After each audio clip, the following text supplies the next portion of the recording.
pada pertemuan sebelumnya, yaitu terkait dengan statistika deskriptif, yaitu terkait dengan mean median modus ya, ukuran disebut dengan ukuran pemusatan data. Nah, kalau datanya masih sedikit, memang relatif tidak terlalu sulit dengan berbagai macam aplikasi bisa didapatkan mean median modus, bahkan termasuk mean median modus data berkelompok ya. Nah, namun dalam prosesnya kita perlu mungkin sedikit mengetahui bagaimana bisa mengetahui data mean median modus kalau datanya berbeda atau datanya banyak atau datanya berkelompok ya, seperti itu. Nah, pada kesempatan kali ini kita eh, me- kita membahas mengenai ukuran penyebaran data ya. Nah, jadi dimulai dengan range ya umum tiga ya, yaitu range, varian dan standar deviasi. Range atau jangkauan eh, adalah selisih data nilai terbesar dan nilai terkecil. Nah, ini juga sangat apa namanya itu sangat mudah untuk kita ketahui, terutama kalau kita menggunakan aplikasi daripada Excel ya.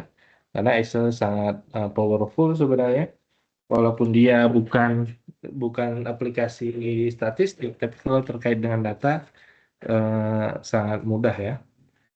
Bahkan kalau kita mahir tuh Excel dilanjut dengan spreadsheet, nah itu rasa-rasanya udah lebih dari cukup untuk bisa mengelola data yang ada di perusahaan ya, termasuk statistiknya begitu ya. Nah, jadi untuk range dari yaitu maksimum dikurangi di minimum. Nah, contohnya di sini adalah tentukan range dari dataset berikut ini ya. Ada korporasi meng-hire 10 lulusan.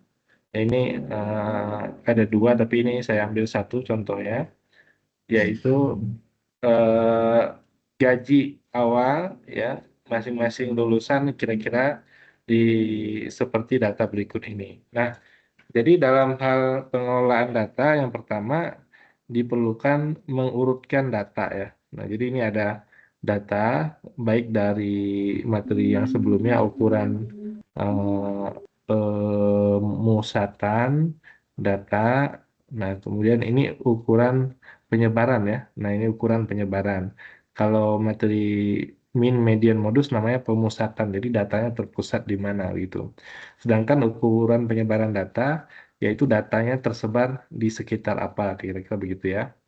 Nah, jadi dari data yang ada itu biasanya diurutkan terlebih dahulu, karena mengurutkan data ini akan memperlihatkan nanti di antaranya adalah kerapihan datanya, kemudian bisa dibuat berbagai macam lah pengelompokan, kemudian juga apa namanya menghitung ya, ini menghitung terus ya. Nah, itu lebih mudah dengan cara diurutkan dulu datanya. Kemudian bisa dapatkan range-nya, yaitu maksimum dikurangi minimum. Dalam hal ini didapatkan nilainya adalah 10 dikarenakan 47 kurang 10, 37 sama dengan 10. Nah, kemudian eh, deviasi. Deviasi adalah selisih atau jarak antar nilai individu dalam data atau nilai data tersendiri dengan nilai rata-ratanya. Jadi deviasi yaitu deviasi dari X dari suatu data, yaitu X sama dengan X dikurangi rata-rata begitu ya. Jadi dihitung dulu rata-ratanya, baru kemudian dikurangi dengan data yang ada. Nah, dalam hal ini, kalau datanya 10 salary tadi, yaitu 415 jumlahnya dibagi 10 orang, hasilnya adalah 41,5. Maka dikatakan deviasi itu selisih antara 41 dikurangi 41,5. 38 dikurangi 41,5, 39 dikurangi 41,5, dan seterusnya dan seterusnya. Tentu ada deviasi negatif dan deviasi positif ya. Nah, jadi bisa diketahui bahasa sederhananya adalah berapa selisih antara eh, data atau dalam hal ini gaji yang dimiliki dengan eh, apa gaji yang dimiliki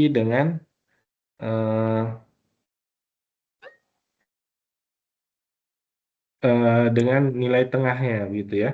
Berapa selisih gaji yang dimiliki dengan nilai tengahnya. Kan, gitu ya.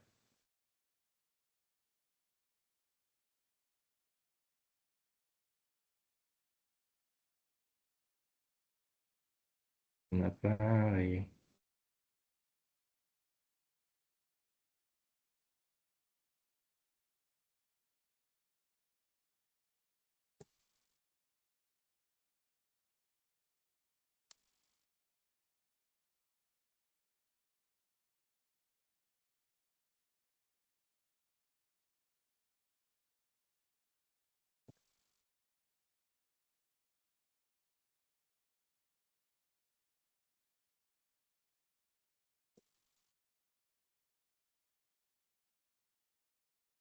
Ya, masih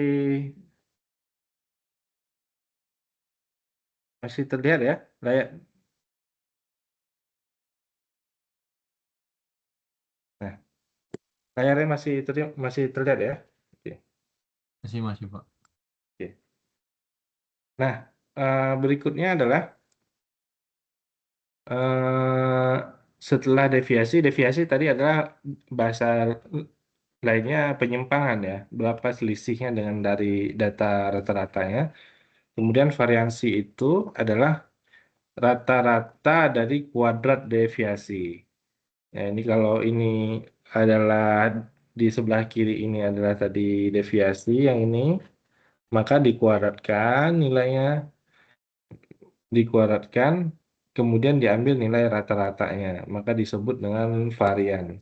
Ya, varian adalah rata-rata dari kuadrat deviasi. Kemudian varian mengatasi masalah deviasi yang saling meniadakan dengan mengkuadratkan setiap deviasi. Jadi kalau deviasi tadi kan ada negatif dan positif. Nah ini kalau dikuadratkan, eh, jadi apa saling meniadakan, meniadakan itu maksudnya karena kalau negatif akan kalau dijumlah dan positif jadi nol kan gitu ya, saling meniadakan dengan mengkuadratkan eh, setiap deviasinya itu. Jadi kalau yang tadi ini dijumlahkan, nah ini cenderung hasilnya bisa saling meniadakan atau nol begitu. Nah kalau dikuadratkan semuanya maka dia akan hilang atau tidak lagi jadi nol gitu maksudnya ya. Nah, jadi dibagi dengan n banyaknya data. Di sini nanti kita akan mungkin setelah UTS atau gitu kita akan bisa lebih memahami kenapa di sini ada yang namanya varian dari populasi dan varian daripada sampel. Intinya kalau dari populasi itu ada n dibagi dengan n, sedangkan untuk sampel itu dibagi dengan n-1. Itu bedanya eh, apa nama itu eh, varian dari populasi dan varian daripada sampel. Nah, di sini di sebelah kanan saya terlihat ada populasi daripada varian ditulis dengan sigma. Ini sigma, dua-duanya juga sigma. Cara bacanya sigma kuadrat dan S kuadrat gitu. Nah, ini ditulisnya dibacanya sigma. Sigma kuadrat dan ini standar deviasi dibacanya sigma. Eh, Min dibacanya di sini adalah mu ya, mu. Ini mu dan ini X bar. Ini kemudian N dan N besar, N kecil, deviasi tadi penyimpangan dari nilai titik tengahnya. Tentu kalau sampel dari nilai dari rata-rata sampelnya, ini rata-rata daripada populasi, begitu ya. Nah, kemudian berikutnya adalah, nah ini saya coba langsung coba mengerjakan juga dengan Excel ya. Nah, mahasiswa juga bisa mencoba bahwa melihat bahwa standar deviasi adalah akar kuadrat daripada varian. Nah, jadi Ini kalau ini adalah standar deviasi sampel ya. Ada juga standar deviasi yang ini, standar deviasi daripada populasi sama juga. Ketika didapatkan varian populasi ini sigma kuadrat, maka standar deviasinya yaitu diakarkan, diakarkan daripada sigma ini. Nah, kalau di buku atau di slide ini yaitu standar deviasi daripada sampel. Bedanya hanya di N-1 dan N saja ya. Nah, tahapannya adalah yang pertama tadi dapatkan mediannya, minnya, nilai tengah. Ini saya langsung gunakan tadi soal yang ada di slide ini atau di buku, nanti bisa dilihat kembali bukunya. Nah, di sini jadi saya gunakan nih salary-nya atau gajinya per 10 orang. Rata-ratanya adalah 41,5. Ini karena totalnya adalah 415. Ada banyaknya orang adalah 10 dibagi menjadi 41,5. Nah, ini rata-rata gajinya semua 41,5. Deviasinya adalah selisih daripada ini 37 dikurangi 41,5. Ini dia. Kemudian dikuadratkan. Sum, sum of square ya, yang nomor 4 ini sum of square yaitu dikuadratkan, kemudian dijumlahkan hasilnya 88,5. 88,5 tadi diakarkan, betul ya? SSX, sorry, SSX yaitu tadi sum of square dibagi dengan N-1. N-1 di sini adalah datanya adalah 10 ini. Berarti dibagi dengan 9 ya. Ini kalau di Excel-nya nih yaitu 88,5 dibagi dengan 9. Ya, dibagi dengan 9 hasilnya 9,83. Kemudian diakarkan dapatlah ini namanya standar deviasi. Ya, sebenarnya saya hanya menunjukkan proses untuk mendapatkan standar deviasi ya. Tapi kalau kita menggunakan juga sebenarnya relatif lebih mudah. Di Excel juga sebenarnya sudah ada kata kuncinya yaitu stdef ya. stdef sama dengan stdef aja gitu ya. Nah, jadi didapatkan nilainya dari langsung dari datanya gitu ya. Kalau saya misalkan di sini ada nggak ya? Jadi saya buatnya di yang lainnya ya. Jadi kalau di Excel ya sebenarnya sudah banyak juga aplikasinya.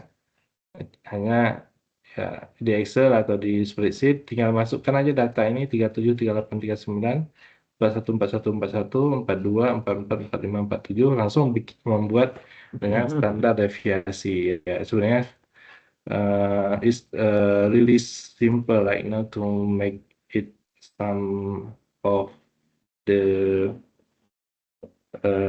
apa equation right. Mm. Jadi kalau punya di sini saya ambil misalkan ya jadi jadi sebenarnya itu tahapan aja yang saya ajarkan tahapannya tapi sebenarnya kalau digunakan langsung juga nggak ada masalah ya karena kita adalah bukan matematikawan istilahnya, tapi praktisi ya. Kalau kita udah bekerja dan nggak praktisi, artinya kita bisa menggunakan dengan baik eh, peralatan yang kita miliki ya gitu. 45, 47. Nah, ini 2, 3, 4, 5, 6, 7, 8, 9, 10. Nah, jadi kita bisa menggunakan langsung STDEV ya. Nah, STDEV ini standar deviasi sampel dan standar deviasi populasi ini. Nah, ini tinggal pilih aja nih. Nah, kita pilih standar deviasi sampel misalkan di sini. Karena tadi kita gunakan sampel langsung dimasukkan aja nilainya di board di apa di blok. Nah, hasilnya 3,13 ya. Nah, itu.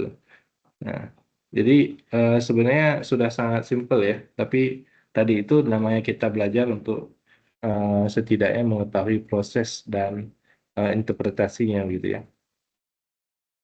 Nah, kemudian interpretasi daripada standar deviasi ya, yaitu nah kalau standar rata-rata sama dengan 5 dan standar deviasi 0, eh, jadi dengan kurva begini, menunjukkan nilainya rata-ratanya 5, frekuensinya 8, frekuensi itu banyaknya data, berarti 88 data itu berada di tengah ini. Dia tidak ada penyimpangan sama sekali. S itu standar deviasi, baik standar deviasi maupun varian maupun deviasi, sebenarnya kan ceritanya tentang penyebaran datanya, gitu ya, penyebaran data dari kiri kanannya, dari titik tengah ini. Begitu. Jadi kalau S-nya sama dengan 0, maka bisa dipastikan ya datanya di tengah ini aja, nggak kemana-mana. Begitu ya. Nah, ini dia frekuensi tertinggi dinilai 5 saja, dinilai 5 saja, semua data bernilai sama. Nah, kemudian kalau X barnya atau rata-ratanya sama dengan 5, nah, di sini bisa dilihat bahwa S1,2 itu dari mana didapatkannya? Ya dari hitungan tadi ya, hitungan standar deviasi. Nah, datanya di sini bisa dimasukkan, yaitu angka 5, yaitu ada sebanyak 4. Kalau kita urut nanti angka 3 sebanyak satu berarti 3. Kemudian 4, 4, 4. Empatnya ada 2 kali gitu. Kemudian 5, 5-nya ada 4 kali. 5, 5, 5, 5. Kemudian 6-nya ada 2 kali. 6, 6. Dan 7-nya 1 kali. Nah, kita akan dapatkan S-nya adalah kurang lebih 1,2. Nah, menunjukkan bahwa kalau eh, apa namanya itu standar deviasinya kecil 1,2 ini tentu lebih kecil maksudnya daripada 3, maka datanya akan terpusat di tengah sini di sekitar tengah di sini, di sekitar apa namanya nilai tengah atau rata-ratanya ya. Kemudian kalau standar deviasinya seperti ini misalkan 3, nilai tengahnya sama dengan 5. Nilai tengah itu nilai rata-rata. Nilai rata-rata itu dari semua data. Di sini ada data yang di kirinya, ada yang di tengahnya juga mungkin, ada yang di kanannya. Nah, ini hanya menunjukkan bahwa ada apa namanya perbedaan yang signifikan lah ya untuk penyebaran datanya begitu ya. Kalau datanya boleh nggak ada di tengah ini? Jawabannya boleh ya. Boleh, tapi penyebarannya S sama dengan 3 itu maksudnya lebih banyak melebar dari kiri ke kanannya begitu. Dia nggak berpusat hanya di tengah, tapi melebar ke kiri dan kanannya cukup cukup besar penyebarannya. Begitu ya kira-kira gambarannya. Jadi eh, X bar sama dengan 5 artinya bukan berarti datanya banyak di tengah. Lihat lagi S-nya. S-nya itu penyebarannya. Oh, penyebarannya ini S-nya besar nih, 3 nih. Berarti dia lebih menyebar gitu. Ya, nah, lebih menyebar baik ke kiri dan ke kanannya. Nah, ini bahasa lainnya distribusi lebih menyebar dari nilai 2 sampai 8. Kalau menurut data ini, eh, frekuensi tersebar lebih merata. Gitu. Kemudian, nah, tadi eh, secara interpretasi visual, kalau S sama dengan 0, ini tidak ada variasi, semua data sama. Kemudian kalau S sama dengan 1, S itu standar deviasi, variasinya rendah, maka data mengelompok mengelompok rapat di tengah ya. Nah, mengelompok rapat di tengah. Dan yang ketiga, kalau S-nya besar, tadi variasi tinggi, data menyebar luas gitu ya. Nah, standar deviasi membantu menjawab yang pertama, konsistensi seberapa konsisten data, ya. Kalau dia kecil berarti lebih konsisten, maksudnya lebih konsisten itu lebih berada di tengah-tengah ya. Kemudian homogenitas, seberapa seragam, ya, yaitu kalau S-nya kecil dia lebih seragam. Tadi dibuktikan di sini datanya di ini seragam di X bar sama dengan 5. Di sini juga seragam tapi agak di tengah ya, homogen gitu ya. Kemudian reliabilitas, seberapa dapat diandalkan datanya, yaitu representatifnya ya. Nah, jadi data S-nya kecil menunjukkan data tersebut representatif, itu ya. Kemudian, nah, interpretasi, nah, ini contoh daripada interpretasi daripada standar deviasi. Nah, kalau N sama dengan 8, N ini adalah populasi, maka di sini rata-ratanya adalah 4 ya. Maka bisa dikatakan tadi eh, s- setiap data itu bernilai 4 ya. Dan standar deviasinya sama dengan nol. Ini standar deviasi daripada populasi ya. Ditulisnya sigma. Boleh ditulis yang lain yaitu S kalau sampel ya.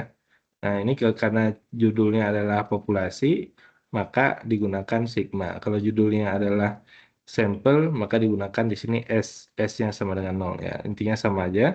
Bedanya tadi kalau sampel, pembaginya adalah N-1, kalau populasi pembaginya adalah N ya.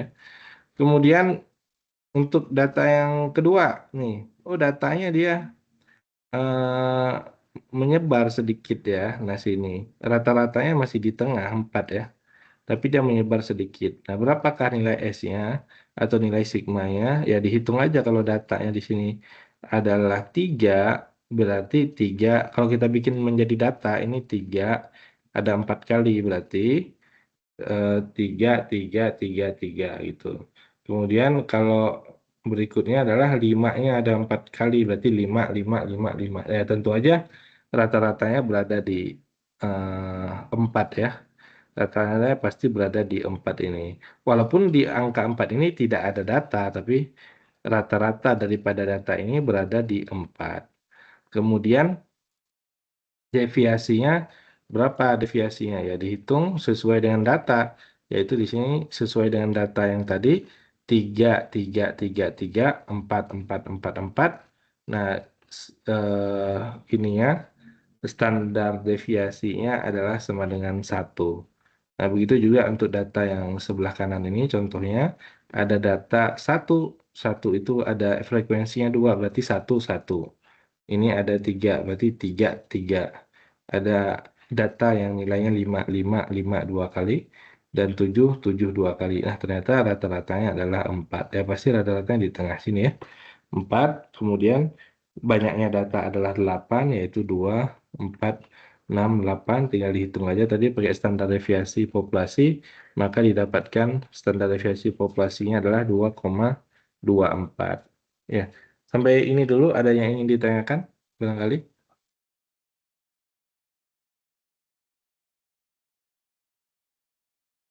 Silakan.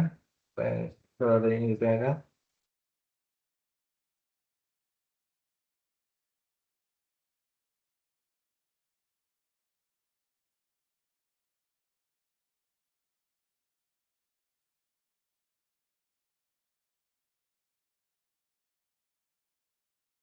ada? Nggak ada.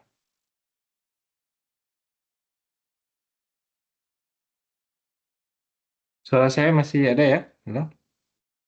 Belum, Pak. Ya, oke. Nah, jangan sampai ini saya udah capek ini ternyata sayanya yang hilang. Ya, Masih, Pak. aman ya. Terdengar. Oke, baik. Nah, berikutnya adalah disebut dengan bell shape distribution atau distribusi bentuk lonceng. Nah, ini sebenarnya sangat menarik ya. Distribusi eh, distribusi bentuk lonceng. Ini bahkan dalam dunia sosial nih banyak sekali digunakan ya. Eh, ada istilah ya. Ini secara umum adalah kalau kita bilang perilaku orang, ini kalau orang secara umum 100% di seluruh dunia, nah ini bisa dikatakan sekian persen itu orang berada di posisi yang ini nih, posisi tengah-tengah itu. Maksudnya apa? Ya orang itu nggak baik-baik amat, orang itu biasa aja secara umum pada sifat, karakter, dan lain sebagainya. Nah, kalau kita nemu orang yang baik-baik, itu yang baik banget, itu ya berada di posisi kanan ini nih, sebagian berapa persen gitu ya, berapa belas persennya itu. Dan juga kalau kita nemu orang jahat juga atau orang kurang baik juga di posisi ini itu ya. Nah, kira-kira gambarannya bentuk bell shape distribution itu menggambarkan kalau secara ilmu sosial begitu kira-kira. Eh, apa namanya? Eh, Keseimbangan lah begitu ya, keseimbangan antara eh, eh, antara antara data ya gitu. Nah, tadi kalau terkait dengan eh, data yang ada di dunia juga umumnya mengikuti ini bell-shaped distribution tadi. Jadi dalam hal ekonomi, dalam hal yang lainnya juga banyak ternyata penggunaan bell-shaped distribusi ini ya. Contoh saya bilang, apakah misalkan kalau dalam hal logistik ya misalnya, apakah kecepatan pengiriman itu menjadi suatu hal yang penting terhadap ekonomi? Ya, kalau orang logistik itu pasti menjawabnya penting ya, cepet itu barang nyampe dan seterusnya gitu ya. Nah, tapi di sisi lainnya, kadang-kadang yang namanya kecepatan itu membuat ekonomi itu malah nggak bergerak gitu ya. Contohnya kalau di Bandung ini eh, apa namanya itu eh, pesawat ini ya Bandara Husein. Bandara Husein itu kan posisinya sangat strategis di tengah kota Bandung gitu. Tapi karena dia sangat cepat aksesnya ke kota Bandung, sebenarnya Bandara Husein itu nggak berefek ekonomi terhadap terhadap transportasi misalnya ya, terhadap warga sekitar. Kenapa? Karena begitu orang nyampe cepet, ya dia bahkan kalau Bandara Husein itu bisa naik angkot gitu. Kalau naik kalau naik apa namanya? Kalau naik Grab juga hampir pengalaman saya itu nggak pernah lebih dari 100.000. Eh, Naik taksi juga sama, saking karena deket dan cepat gitu ya. Nah itu jadi efeknya yang saya mau katakan bisa jadi sebenarnya kalau dia terlalu cepat secara ekonomi juga nggak baik gitu. Nah, jadi sengaja disetting untuk supaya sesuai dengan apa namanya itu kebutuhan kecepatan maupun ke apa kecepatan maupun kelambatannya begitu. Nah, jadi kira-kira gambarannya begitu. Kalau terlalu cepat, nah nggak baik juga. Kalau terlalu lambat, ya nggak baik juga. Jadi berada di posisi ini. Ya, kira-kira gambarannya begitu sesuai dengan kondisi yang dibutuhkan. Betul. Nah, eh, bagaimana kita membaca bell shape distribution ini atau distribusi butuh lonceng adalah distribusi data yang ketika digambarkan dalam histogram membentuk kurva simetris yang menyerupai lonceng. Maksudnya adalah ini kurva simetris yang membentuk lonceng, kemudian ada nilai tengahnya, nilai tengah itu X barnya, nah kemudian data yang lainnya menyebar sejauh ke kiri ini sejauh S ini, maksudnya X min S itu sejauh S ini satu dianggap sebagai satu standar deviasi. Ini juga sejauh S ke kanan, jadi satu standar deviasi. Jadi kalau dari kiri ke kanan masing-masing satu standar deviasi, nah ini berarti ini dua standar deviasi ini segini nih. Nah, itu ya. Karena ke kanan S, ke kiri juga S ya. Berarti ini dua standar deviasi segini. Kemudian kalau empat standar deviasi segini, ya. Kemudian kalau enam standar deviasi ini sudah melebihi atau hampir 100% gitu ya. Nah, kira-kira seperti itu. Pertanyaannya yang menarik adalah eh, kalau kita berbicara tentang informasi atau tentang data, secara umum orang akan melihat persentase ini, persentase yang kita sampaikan. Kalau kita mengatakan 68% ya terhadap data yang ingin kita sampaikan, misalkan kita yakin atau akurat bahwa 68% saya yakin bahwa eh, apa namanya 68% saya yakin bahwa eh, program program atau proposal kita berhasil ya berdasarkan data-data yang ada 68%. Nah, 68% itu nggak menarik ya walaupun kita yakin gitu ya 68% karena nilainya rendah gitu. Jadi antara keyakinan yaitu persentasenya tadi dengan eh, apa namanya itu dengan interest terhadap data itu saling bertolak belakang gitu. Nah, kalau misalkan kita mengatakan 95%, saya yakin bahwa data ataupun tadi proposal saya bisa tembus berdasarkan data dan seterusnya. Nah, 95% itu cukup meyakinkan. Tapi apakah data yang diberikan itu valid, data yang diberikan itu cukup apa namanya? eh, cukup bisa menggambarkan realitasnya ya dan seterusnya. Nah, apalagi mengatakan 99,7%. Nah, ini sangat apa namanya itu menarik, sangat menarik sekali. Makanya kalau dalam penelitian itu rata-rata yang diambil 95% tingkat keyakinan ya, kalau kita bicara tingkat keyakinan, 95%, 97,5, jarang sekali sebenarnya 99,7%. Karena 99,7% itu tadi 3 kali standar deviasi. Ini hampir semua data gitu. Jadi kalau kita mau membuktikan betul nggak 99,7%, kita ngacak aja sembarang data orang lain gitu ya, yang baru, data baru, apakah datanya berada di lingkungan ini nggak? Kalau satu aja keluar data yang baru, data apa pengujian ya, data uji sebetulnya, ternyata keluar daripada eh, yang 99,7% tadi, ya berarti ya kita keyakinan kita itu ya artinya nggak beralasan. Baru pengujian beberapa data aja ternyata udah keluar daripada ini.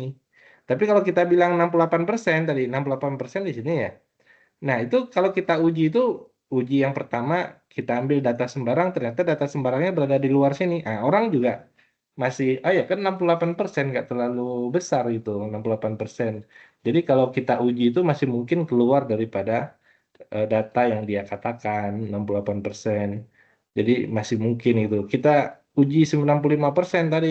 Wah, 90% ini cukup besar itu. Kalau kita uji dengan sembarang data, harusnya beberapa kali uji itu masuknya di tengah sini. Nah, kalaupun ada dari 100, mungkin namanya 95%. Kalau kita uji 100 data, maka 95 ya berada di dalam sini. 5% akan berada di luar. Gitu. Kira-kira gambarannya begitu. Nah, 99,7 juga sama. Kalau ada 100 data, kita uji, data uji namanya, maka 99 data itu kira-kira hampir 100%, 99 data itu akan berada di dalam ruang lingkup ini. Sisanya mungkin ada satu, bahkan nggak ada gitu. Karena 99,7 kan hampir 100 loh. Bahkan 100 data itu 100% data berada di dalam ini. Gitu. Nah, kira-kira mengenai bell shape distribution ada pertanyaan dulu nggak? Ya, distribusi bentuk lonceng. Nah, nggak ada.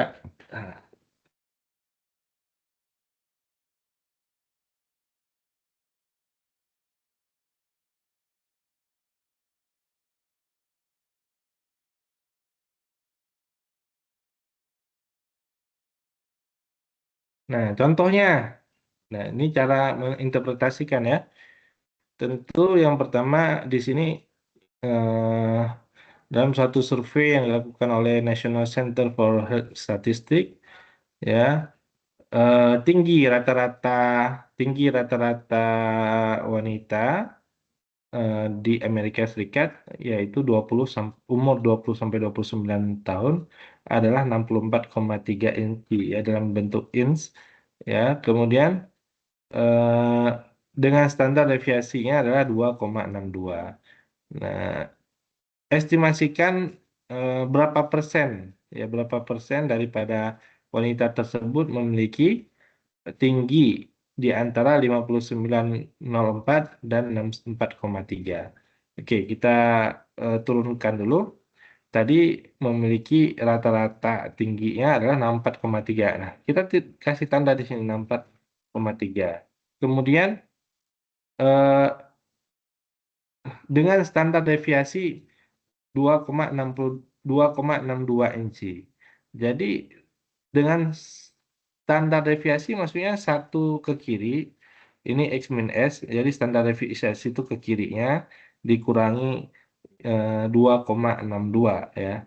2,62 hasilnya adalah 61,68. Ditambah 2,62 yaitu 66,92. Jadi di sini ditambah satu standar deviasi dikurangi satu standar deviasi.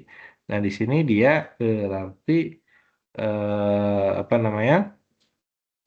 Nilainya 61,68 dan ke kanannya 66,92. Pertanyaannya tadi adalah estimasi berapa persen ya? Berapa persen perempuan yang eh, apa tingginya di antara 59,06 dan 64,3.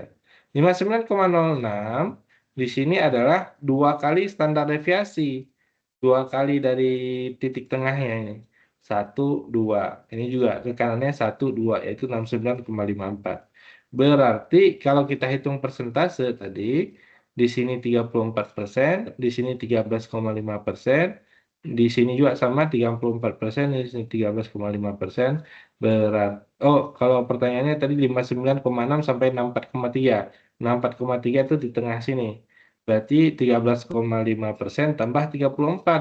Nah, kita bisa mengatakan bahwa 64, sorry, di 50 berapa? Sorry. 34 tambah 13, 47,5% ya. Ini 47,5% daripada populasi yang ada, daripada total yang ada, yaitu 47,5% daripada eh, wanita, tingginya adalah 59,6 sampai 64,3. Artinya apa tuh 47,5%? Ya kalau kita punya sampelnya 100 orang, ya kira-kira 47 orang dia pasti tingginya berada di rentang ini 59 sampai 64 gitu. Jadi hampir setengahnya itu berada di posisi di sini eh, gitu. Sisanya berada di ketinggi yang lain ya.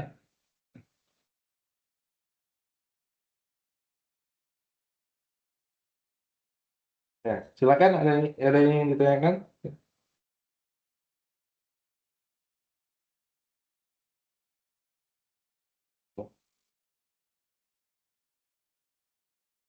Ada? Ada? Tidak, Pak. Aman ya? Nah, Ya, lanjut. aman, Pak. Ya, lanjut untuk standar deviasi untuk data berkelompok.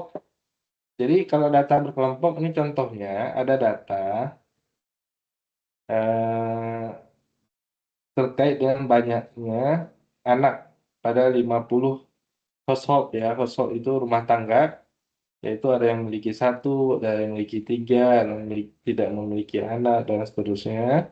Nah, ini ada 50, maka bisa digunakan model eh, apa namanya itu ini terus dulu atau frekuensi daripada data masing-masing ada berapa anak yang memiliki anak 0 ada 10 orang, memiliki anak satu ada 19 orang, anak 2 7 orang dan seterusnya. Nah, ini dikali masing-masing banyak anaknya dengan frekuensinya, kemudian baru dijumlah yaitu totalnya adalah 91, maka kita dapatkan rata-ratanya adalah 91 dibagi dengan 50 ini. Nah, setelah kita dapatkan rata-ratanya 1,8, ya, maka kita gunakan tadi untuk mendapatkan deviasinya dulu.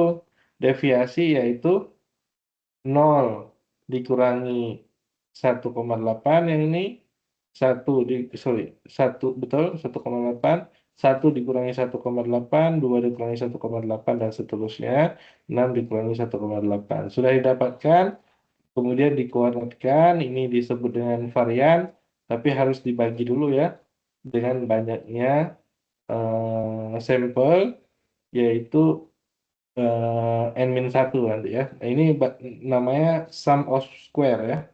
Jadi kuadrat daripada deviasi. Ini sum of square, kuadrat daripada deviasi dikali dengan frekuensinya, frekuensi yang ini, ya dikali dengan frekuensinya didapatkan adalah 145,40 yang kemudian dibagi dengan banyaknya data N-1. Ini sampel ya.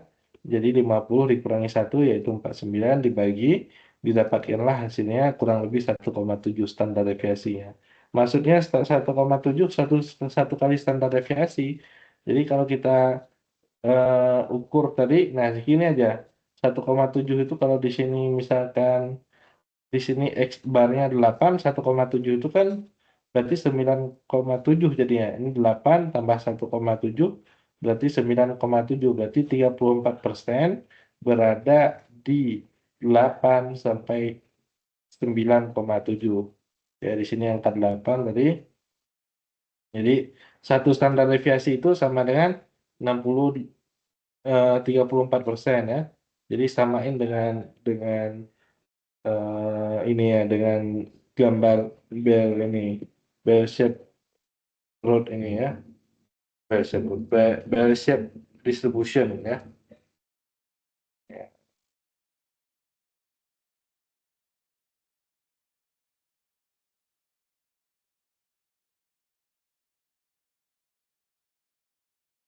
Jadi kalau tadi itu, nah tadi satu standar deviasi tadi definisinya S atau sigma tadi nilainya adalah 1,7 ya berarti maksudnya adalah kalau rata-ratanya misalkan di sini 8 ya tambah 1,7 aja 1,7 berarti di sini 9,7. Nah ini 9,7 tambah satu standar deviasi lagi tambah 1,7 lagi 9,7 tambah 1,7 yaitu 10 11,4. Nah, berarti ini 11,4. Ya, berarti di sini 34% tambah 13,5%, kalau ke sini dua standar deviasi berarti totalnya adalah 47,5%.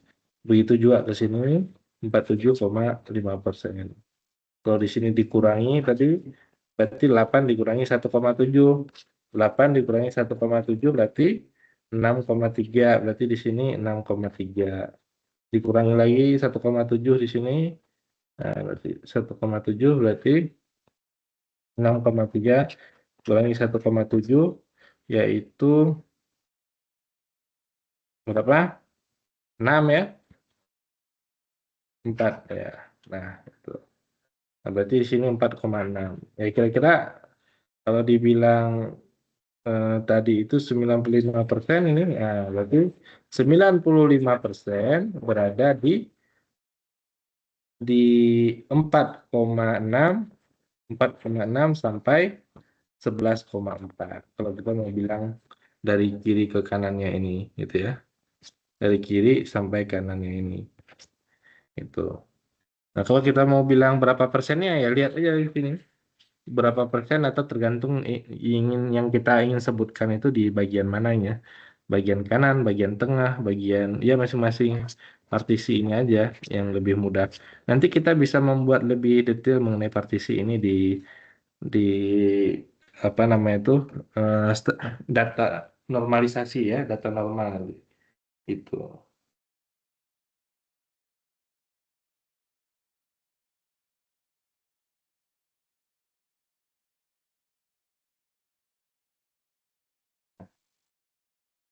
Sudah selesai ada pertanyaan.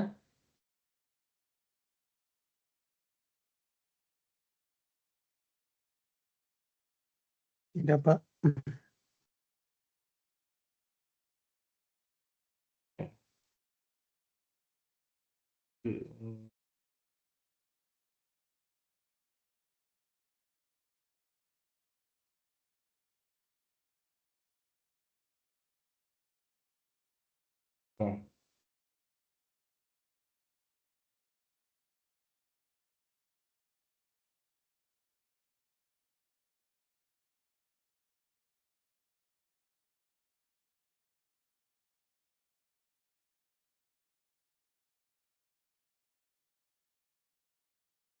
Nah Kalau nggak ada pertanyaan, materi saya cuma sampai situ nih. Saya nyiapin slide-nya. Jadi barangkali kita sambil open the book ya. Masih ada nggak bukunya nih? Slide statistika selalu ada.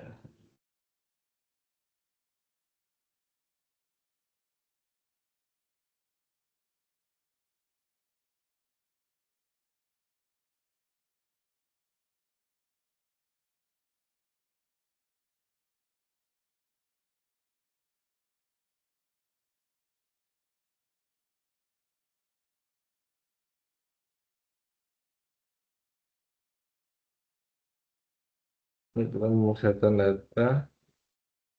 Oke, sebentar ya.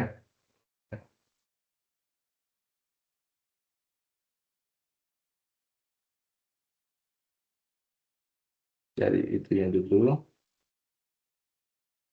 Dan yang bukunya mana bukunya?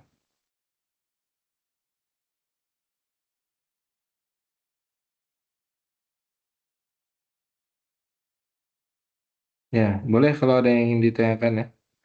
Nah, mungkin ada yang mau mencoba menyebutkan bagaimana implementasi bell shape distribution tadi salah satunya. Itu sangat banyak ya. Contohnya tadi saya udah memberikan bentuk bentuk apa dalam sosial tadi ya, bahwa sekian puluh persen orang pada umumnya biasa aja gitu ya. Nah, yang baiknya sekian persen, ya 25% di kanan, 25% di kiri, selebihnya di tengah gitu ya. Nah, cara umum begitu.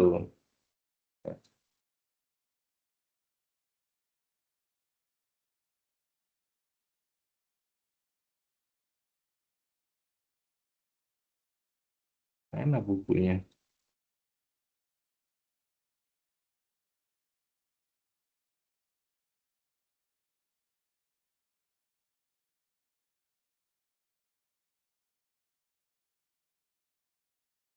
Kemudian di sini baca buku namanya. Kita lihat dulu ya.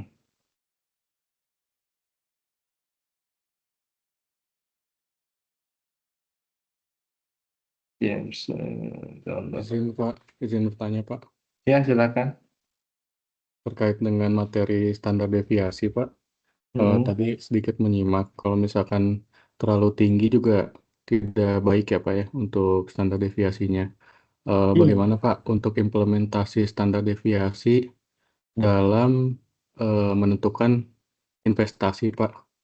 Misalkan mungkin kalau misalnya investasinya semakin besar, returnnya semakin lama, kemungkinan resiko untuk investasi itu makin besar ya Pak ya. Berarti kita harus ngambil yang memang rata-rata saja ya Pak ya. Iya, Atau bisa saja kita ngambil yang lebih besar gitu Pak. iya, iya. Seperti apa?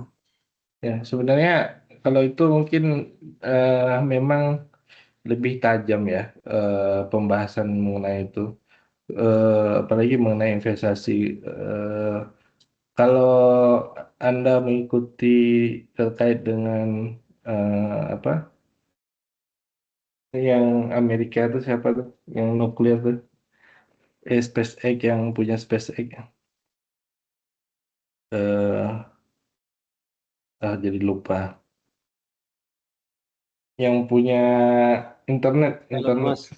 Elon ya Musk. kan? Elon Musk. Elon Musk ya. Nah, kalau kalau Anda mengikuti Elon Musk itu luar biasa ya. Maksudnya luar biasanya bukan karena apa? Seperti investasinya sukses terus ya, ataupun hal yang dia lakukan itu apa itu membuat baik pasar saham, investasi naik dan seterusnya. Tapi sebenarnya banyak yang dilakukan itu juga kegagalan sebenarnya. Jadi nggak berhasil. Tapi apa karena isu atau kepercayaannya tetap dijaga gitu ya. Nah itu tingkat tingkat apa kejatuhan istilahnya itu ya orang-orang yang misalnya berinvestasi pada Elon Musk itu tetap aja walaupun dia misalkan gagal, nah dia tampil kemudian dia mempresentasikan proyek baru begitu dan itu seolah berhasil kemudian kalau gagal dia tampil lagi buat proyek baru gitu dan begitu seterusnya gitu ya. Nah, itu salah satu bisa apa kalau kita pelajari dengan baik, ya mungkin itu salah satu sebenarnya model dalam hal apa namanya itu melihat pola-pola yang ada ya, khususnya kalau tadi temanya tentang investasi. Jadi eh, termasuk eh, kalau sekarang kalau kita mengikuti ada kripto, ada apa segala macam.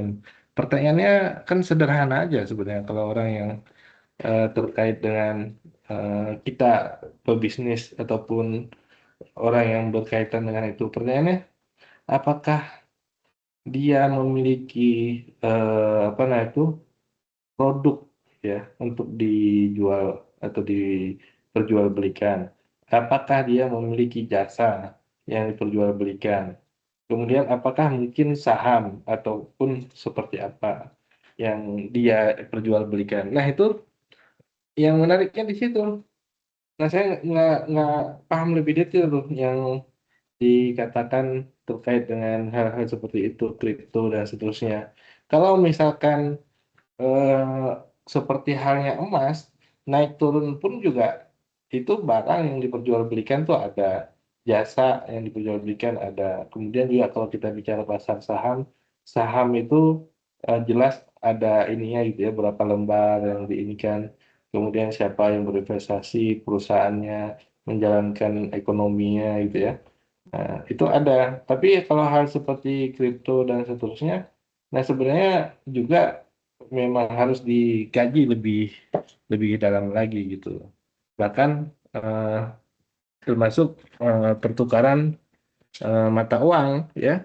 Nah, kalau sebenarnya kalau orang mau jujur itu pertukaran mata uang kan sebenarnya itu salah satu cara untuk apa mengendalikan ekonomi daripada suatu negara begitu ya. Masa iya eh, apa namanya itu di satu daerah atau di satu wilayah eh, apa harga barang harga jasa ditentukan daripada selembar kertas yang kertas itu sebenarnya ya nggak ini juga. Dan sebenarnya nggak punya nilai nilai apa barangnya sendiri itu nggak punya nilai kertas itu gitu. Jadi kalau kita punya uang itu kan sebenarnya nggak ada nilainya karena ditulis daripada angka 100.000 dan seterusnya. Nah itu kajiannya beda lagi ya, memang menarik juga di kajian seperti itu. Tapi secara umum bahwa kalau kita belajar ekonomi itu uang yang kita miliki itu di Indonesia berapa banyak itu diatur dikarenakan aturannya itu seberapa banyak tabungan emas yang dimiliki di bank sentral ataupun di pusat ya BI lah semacam itu. Jadi sebanyak berapa banyak tabungan emas itu yang kemudian uangnya boleh bergulir di Indonesia itu seberapa banyak. Nah, seperti itulah kira-kira gambarannya. Nah, kemudian kalau pertanyaannya terkait dengan apa tadi pertanyaannya? Sorry. Eh, Dengan resiko, Pak. Jadi semakin besar modal yang kita keluarkan, Hmm. returnnya ada kemungkinan besar juga, ada juga resiko yang makin besar juga, Pak. Ya, ini itu juga menarik ya. Eh, Ketika Anda berinvestasi, maka sebenarnya yang dipelajari adalah bagaimana faktor risiko dan lain sebagainya. Kalau kalau saya menjelaskan itu apa namanya itu mungkin nggak lebih valid daripada para pakarnya. Tapi kalau saya secara umum, pertama begini, kalau dalam hal bisnis lah eh, tadi itu investasi, sederhananya kita melihat aja perbankan. Perbankan itu adalah standar daripada cara berinvestasi itu. Ya, kenapa? Eh, Ketika eh, bank itu intinya dia memiliki uang, dia menyimpan uangnya pada pihak ketiga yang menjalankan perekonomian atau menjalankan memutar uang lah begitu. Contoh, bank ngasih uang ke UMKM. Apakah bank memberikan uang itu dalam rangka sedekah atau hibah atau sosial? Kan enggak. Ya. Dia memberikan uang bantuan dalam bentuk pinjaman. Nah, ketika dia memberikan bantuan dalam bentuk pinjaman, maka dia mendapatkan keuntungan. Nah, kenapa bank memberikan uang, membutuhkan bantuan dalam bentuk pinjaman? Artinya dia sudah menilai bahwa apa yang dilakukan oleh seseorang masuk dalam standar yang layak, standar visible gitu. Itu contohnya. Jadi semakin banyak Anda berinvestasi, itu eh, belum tentu apalagi berulang-ulang ya dengan orang yang sama atau dengan perusahaan yang sama. Misalkan Anda menaikkan nilai investasi, kemudian menaikkan lagi karena bagus, menaikkan lagi dan seterusnya. Jadi semakin eh, besar nilai investasi, bisa jadi ya faktor risiko itu semakin besar memang. Salah satunya yang dilihat, yang bisa Anda pelajari adalah bagaimana model money game, ya. Money game itu statistik ya. Money game itu. Money game itu statistik dan itu banyak dijalankan dalam bentuk apa namanya jaringan apa istilahnya itu? Iya, jaringan business network ya. MLM, multi level marketing itu salah satunya. Kemudian juga selain money game termasuk juga penipuan, penipuan ya, penipuan investasi. Saya sendiri pernah mendapatkan penipuan seperti itu, tapi tidak tidak, maksudnya tidak tertipu ya. Salah satunya adalah penipuan. Yang sederhana itu penipuan menggunakan media sosial, yaitu eh, ketika gabung mau dong ikut kerja online, nah ternyata kerja online itu hanya mengklik website atau mengklik di Google Map begitu, bintang 5 kemudian dikasih review. Itu ternyata banyak sekali. Bahkan pernah di kaprodi saya ini juga tertipu itu dengan model seperti itu. Artinya ketika awal mula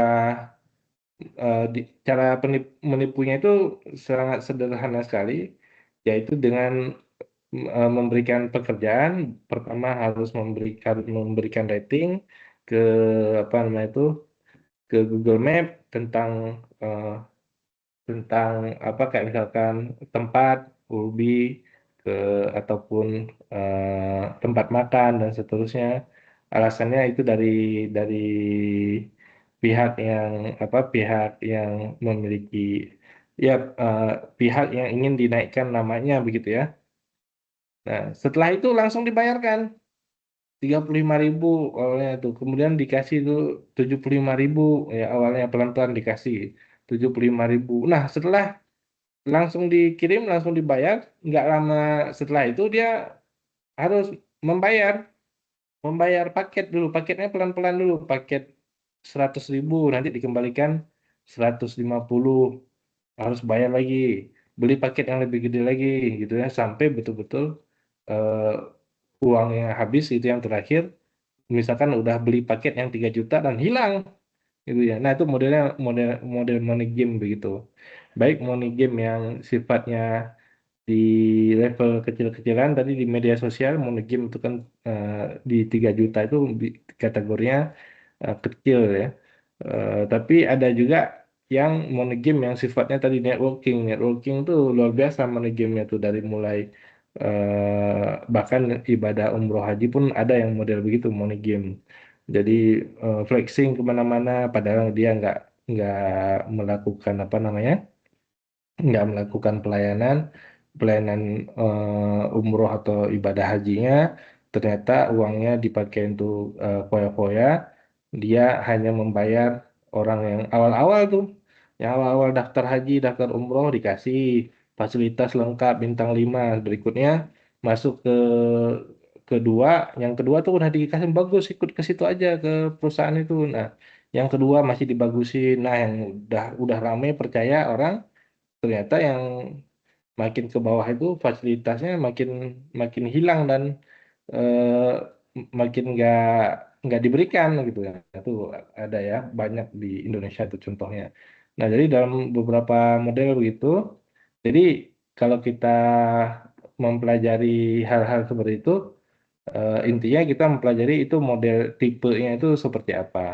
Karena semakin berkembang dan itu tentu menggunakan hitung-hitungan yang sangat masuk akal, termasuk tadi yang bahkan tadi yang penipuan mengenai media sosial itu bahkan dibayar dulu itu.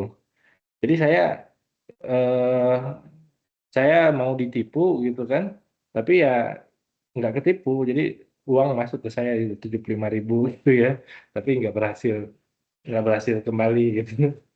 Nah, sampai ada dibuatkan grup ya, grup grup semacam WhatsApp atau Telegram gitu.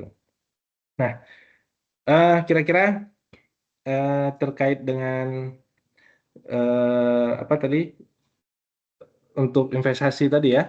Nah, investasi kalau saya bahasa sederhananya adalah eh, standar bank gitu ya, standar bank untuk mengelola investasi itu. Jadi kalau saya tuh nggak suka menyalahkan bank dalam hal apa namanya itu investasi. Bahkan saya tuh kalau ada mahasiswa saya bilang cobalah kalau misalkan diterima di bank, cobalah kerja di bank 2 tahun. Nah, maka Anda akan tahu bagaimana cara uang bekerja atau bagaimana Anda eh, apa namanya itu menginvestasikan segala bentuk kekayaan Anda. Karena segala perputaran uang itu ada di bank, gitu. Kalau secara umum yang saya pelajari, kalau Anda ikuti, bahkan Sandiaga Uno juga dia sebelum kaya raya seperti ini memang sudah kaya raya dari basic keluarganya. Tapi kalau dilihat basicnya awal-awal bekerja itu beliau bekerjanya di bank, gitu ya. Jadi saya mencurigai atau istilahnya itu mempelajari ya kalau Sandiaga Uno sekarang bisa kekayaannya meningkat di usia muda, kemudian memang basic kekayaannya ada gitu dari keluarganya. Jadi saya rasa dia belajar banyak ketika dia berada atau kerja di perbankan dengan model-model yang ada itu. Jadi itu. Aduh.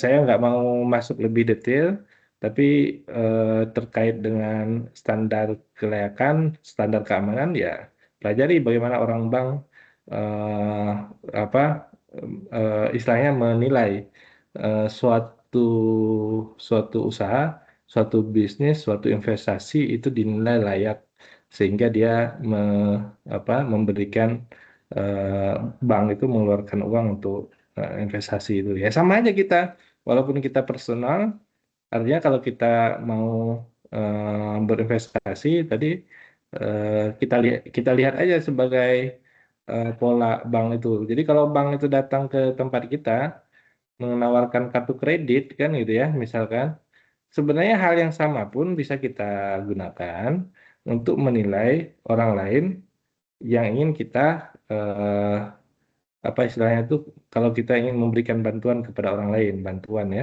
sifatnya bantuan ataupun hal-hal seperti itu. Jadi itu rahasianya kenapa pinjam dulu 100 itu nggak kembali-kembali uangnya.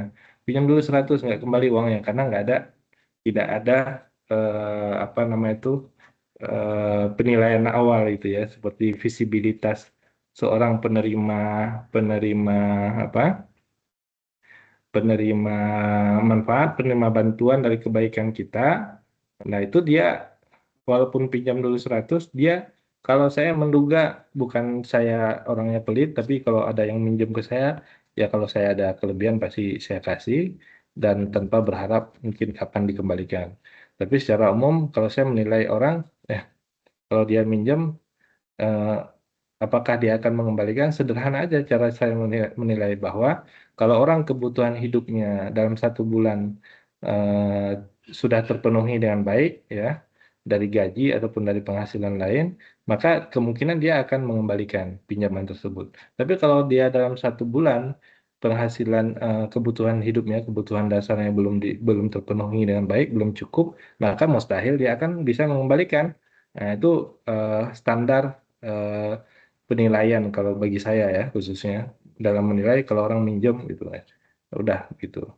Jadi kalau minjem tetap ya kalau ada kemudian dikasih, tapi menilai menilai dikembalikan atau enggak ya eh, seperti itu. Ya. Ya. Ya. Kira-kira kejawab nggak? Kalau nggak kejawab ya mohon maaf aja ya, karena bukan bagian investasi ya. Kalau secara Oh, ya, silakan. terima kasih Pak. Sudah mulai tergambar Pak. Ya. Hmm. Eh, Kalau secara statistik kita sebenarnya memang harus membaca statistik, tapi kita sebenarnya harus mencurigai ya.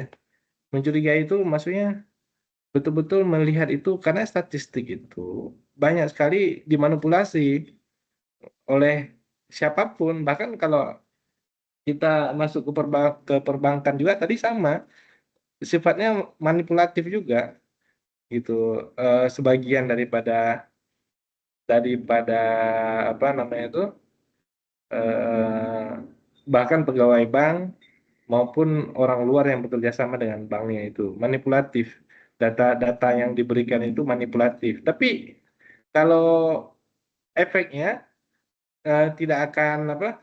Tidak lama itu akan ketahuan efeknya itu.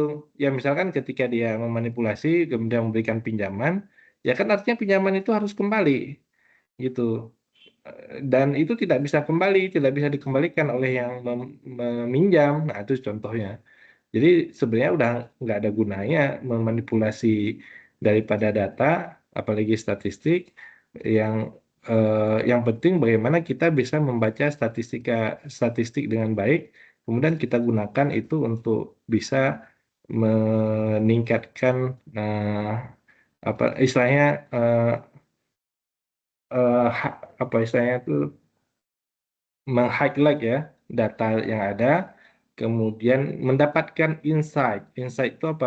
Wawasan, pengalaman daripada data yang kita miliki. Saya eh, terus terang ya seperti teman-teman yang di kerja aja begini ya.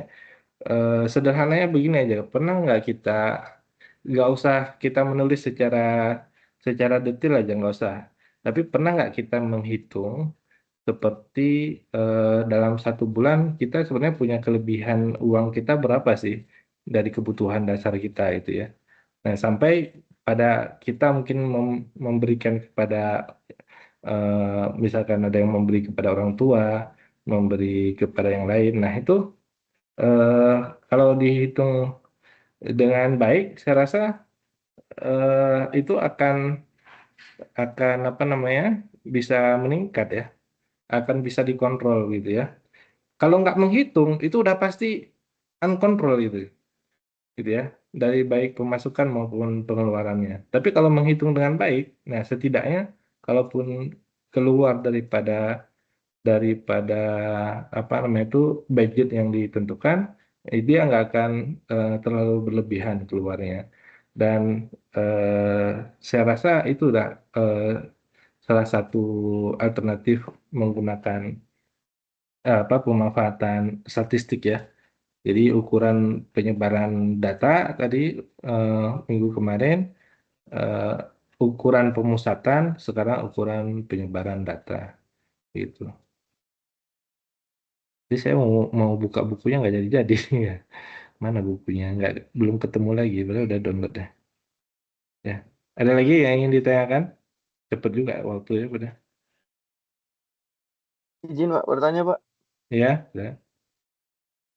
Eh mungkin untuk materi Bapak kan eh sedikit banyaknya tadi ada yang bersinggungan tentang penggunaan di Excel ya Pak. Penggunaan apa? Excel. Penggunaan di Excel gitu. Nah Ya, maksudnya ya. ya umumnya kami juga sebagai pekerja lebih lebih mungkin sedikit banyak lebih familiar di Excel juga ya Pak. Iya, Apa? betul, betul. Maksudnya gimana kalau ya nanti menjelang apa? Itu kan mau menjelang UTS ya Pak. Banyak Iya, juga kalaupun secara rumusan kalau teorinya kan banyak yang rumusannya untuk Ya, saya pribadi agak sulit dipahami. Kalaupun ada prakteknya langsung di Excel gimana, Pak? ya boleh aja, nggak ada masalah. Itu kan memang apa?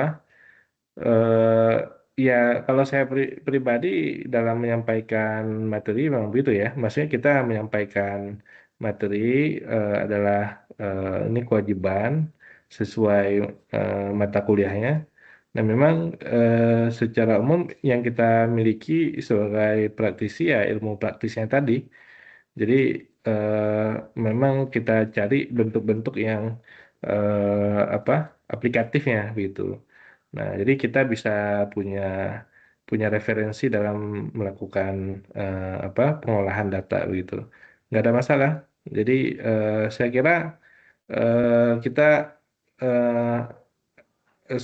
harus cari ini ya, khususnya ya harus cari model yang bisa digunakan dengan simple begitu. Nah, kalau di bukunya sebenarnya cukup ini ya, cukup representatif saya lihat bukunya. Cuman ini saya cari belum ketemu lagi. Di mana saya simpennya. Ya. Untuk yang tadi kan kalau rumusan kayak min, modus, median, Mm-mm. secara fungsi rumus kan memang di Excel ada ya Pak, maksudnya secara pengelompokan Nah, data, itu eh rumusannya ada. ya, yang problemnya itu yang ini ya, yang data apa namanya itu? Data berkelompok ya. Kalau data tunggal itu relatif ada semua. Cuman kalau data berkelompok, nah saya perlu cek lagi apakah di aplikasi menyediakan atau tidak. Nah, mungkin bisa saya coba cari aja nanti kalau minggu depan ada mungkin bisa kita coba presentasikan untuk data yang sudah ada terkait dengan eh, data berkelompok. Ya, kalau data tunggal ada semua, ada semua. Dari normalisasi data, kemudian dari tadi apa eh, standar deviasi, eh, varian, juga apa namanya itu range dan seterusnya. Nah, itu ada. Tapi yang data berkelompok ini saya coba cari dulu. Apakah harus dari apa harus direkayasa dulu atau memang sudah ada dari formatnya begitu.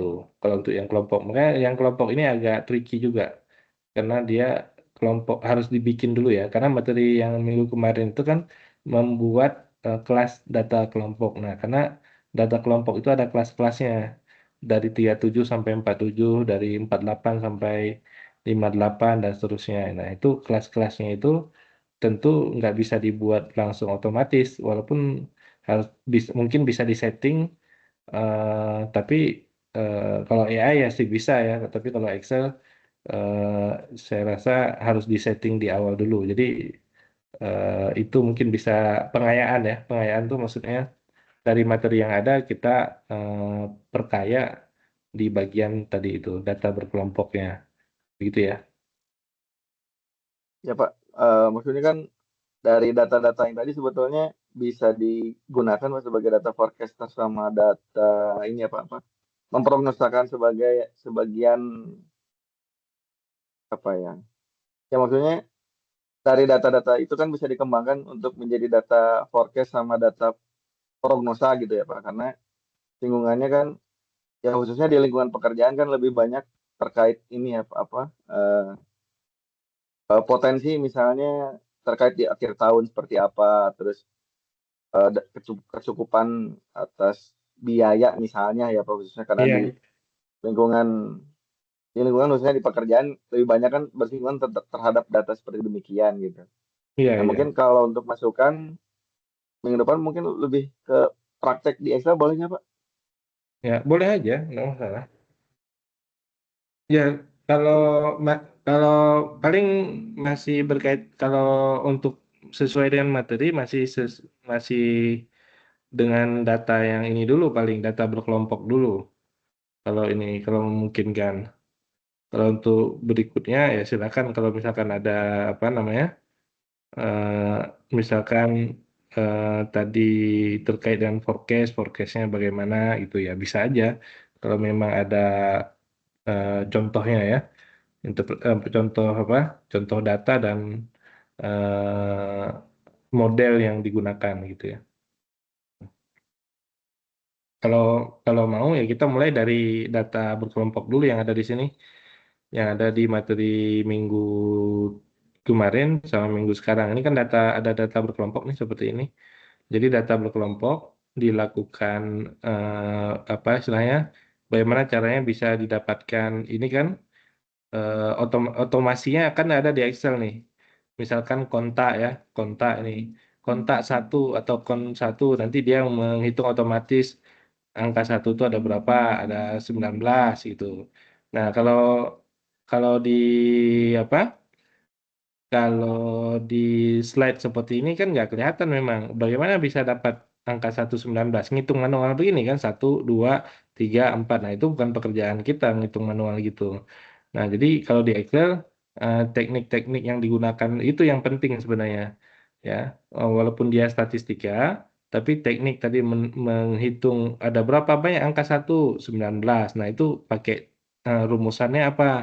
Rumusannya kontak atau kon satu nilainya 19, kon 2 nilainya 7. Nah, begitu kira-kira. Jadi di sini ada tekniknya di situ.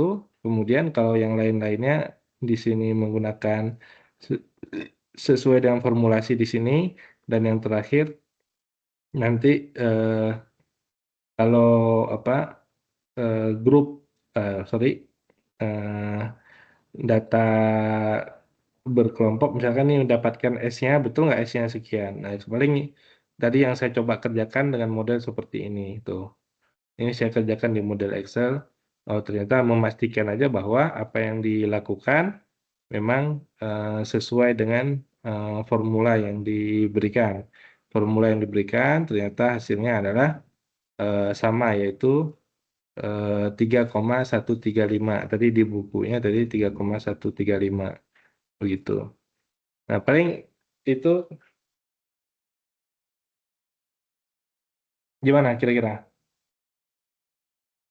Siap, siap, Pak. Ya. Nah, kalau yang ini juga ada implementasinya, tapi di minggu keberapa ini ya? Di materi bukunya itu. Heeh. Di sini juga menggunakan Excel juga nanti kita untuk mengimplementasikan ini ya. Itu kalau forecast forecast di sini statistika harusnya ini kan statistika dasar, jadi nggak masuk pada forecasting ya, masuknya pada eh, kalau di apa namanya itu eh, pengambilan keputusan aja. Pengambilan keputusan berarti 95%, ya tadi itu 95% datanya berada di bawah ini. Benar nggak? Nah, pengambilan keputusannya, cara pengambilan keputusan nah di sini. Paling itu ya.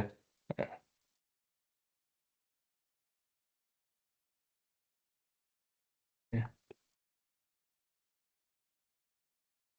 Silakan Rizky, Adam.